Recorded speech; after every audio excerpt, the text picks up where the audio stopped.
હોળી ધૂળેટીના પર્વને લઈને Rajkot police alert મોડમાં છે। તમામ પોલીસ કર્મીઓની રજાઓ રદ કરવામાં આવી છે। ધૂળેટીના દિવસે એટલે કે શુક્રવાર હોવાથી પોલીસ સતર્ક છે, કારણ કે ધૂળેટી અને નમાઝના સમયને લઈને પોલીસ હાલમાં એલર્ટ મોડ પર છે।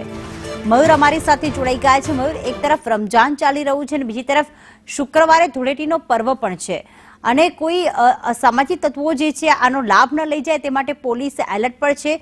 શું વિગતો સામે આવી છે?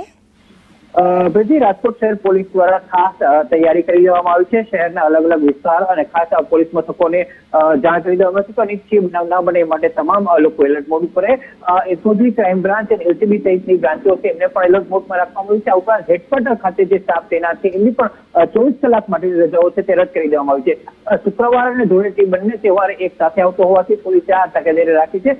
સવારના સમય અને બપોર સુધી જ્યારે નમાઝનો સમય છે ત્યાં સુધી શહેરના અલગ અલગ જે રાજમાર્ગો છે તેની અંદર પેટ્રોલિંગ વધારી દેવામાં આવશે। આ ઉપરાંત જે સંવેદનશીલ વિસ્તારો છે ત્યાં પણ પોલીસ તૈનાત કરી દેવામાં આવશે, જેથી કરીને અનિચ્છનીય બનાવ ના બને। આભાર મયુર તમામ વિગતો માટે।